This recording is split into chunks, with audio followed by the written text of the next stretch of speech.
말은 매우 중요합니다. 말이 가지는 7가지 능력이 있기 때문입니다. 1. 말은 창조의 물질이며 창조의 근원입니다. 하나님은 태초에 하나님의 말씀으로 천지를 창조하셨습니다. 이 세상에 다른 어떤 것으로 창조하신 것이 아닌 오직 하나님의 말씀으로 창조하셨습니다. 요한복음 1장 1절로 3절, 히브리서 11장 3절이 그것을 증명합니다. 2. 말은 생사와 복을 결정합니다. 하나님은 신명기 30장 15절, 19절에서 반복하여 말씀하셨습니다. 하늘과 땅을 불러 증거를 삼으시며 우리 앞에 즉 우리 입에 생사와 복을 두었은즉 생명과 복을 선택하여 말하라고 말씀하셨습니다. 3. 말은 힘과 능력과 에너지를 가졌습니다. 하나님이 천지를 창조하신 말씀이 선언된 때 그 말은 힘과 능력과 에너지를 발휘했습니다. 우리는 하나님의 형상과 모양을 따라 창조되었습니다. 그러므로 우리들의 말에도 힘과 능력과 에너지가 있습니다. 4. 말은 시공을 초월합니다. 우리의 말은 보이지 않습니다. 냄새나 맛도 없습니다. 우리가 마시는 산소가 보이지 않지만 존재하듯이 말도 보이지 않지만 존재하여 시간과 공간을 초월하여 일합니다. 5. 예수님은 말은 영이요 생명이라고 말씀하셨습니다.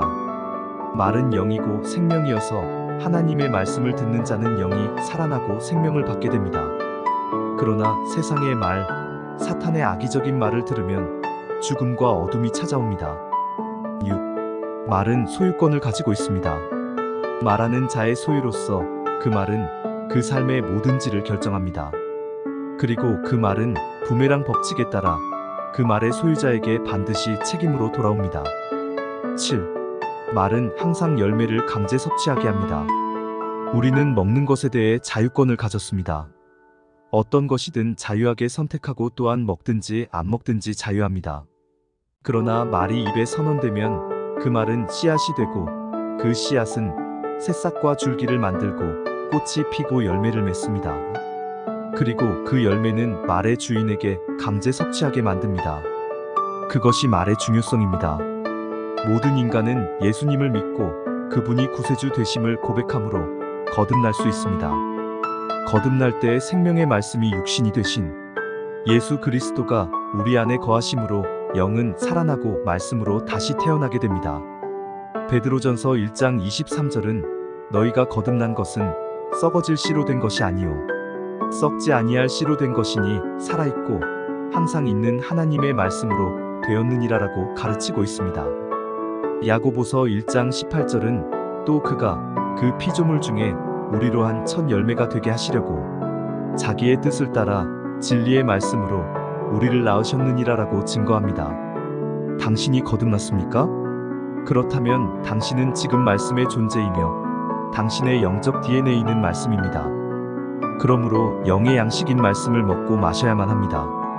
성경에서는 모든 입에 하나님의 말씀을 두셨고 그의 입과 그의 후손의 입과 그의 후손의 후손의 입에서 떠나지 않는다고 말씀하셨습니다. 하나님은 율법을 받은 모세가 가나안에 입성하지 못한다고 말씀하신 것을 기억하십니까?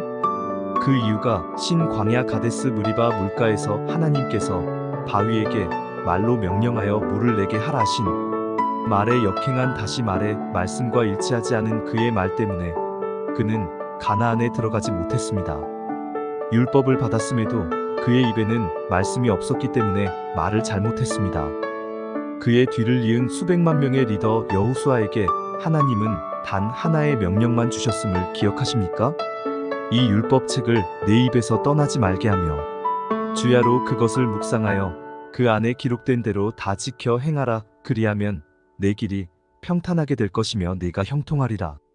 이 말씀을 따른 여호수아는 갈렙과 단 둘이만 가나안에 입성한 사람입니다.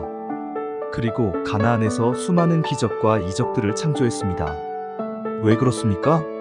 그들의 입에 하나님의 말씀과 일치되는 고백과 말이 있었기 때문입니다. 시편 150편 중 1편에 하나님은 복 있는 사람을 규정하셨습니다. 어떻게 규정하셨습니까?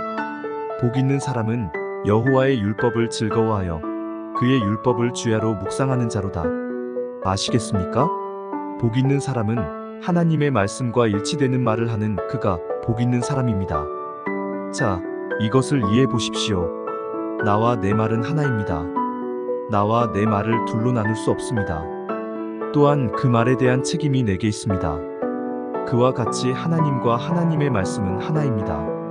하나님과 하나님의 말씀을 따로 떼어낼 수 없습니다. 또한 하나님의 말씀에 대한 책임을 하나님이 맡아주십니다. 그러므로 말씀이 육신이 되어 우리 가운데 거하실 때 하나님과 하나님이 말씀의 하나이심으로 하나님이 우리 안에 거하시는 것입니다. 이것이 팩트이자 중요한 키포인트입니다. 그러므로 당신은 하나님의 말씀과 일치되는 말을 해야만 합니다. 그럼에도 불구하고 하나님의 말씀과 일치되지 않는 말을 한다면 하나님은 당신의 말에 책임이 없습니다. 또한 당신은 위의 말의 7가지 능력에 따라 그 말의 열매를 반드시 먹게 될 것입니다. 강제권에 따라 당신의 입의 말과 생각의 그림들을 하나님의 말씀에 일치되게 하십시오. 그것이 하나님의 형상과 모양을 따라 창조된 자의 올바른 태도입니다. 그것이 하나님의 복을 누리는 법입니다. 오늘부터 당신의 입에 하나님의 말씀과 일치되는 말을 함으로 기적과 이적과 표적을 드러내고 나타내는 자 되시기를 주 예수 이름으로 축복합니다. 할렐루야!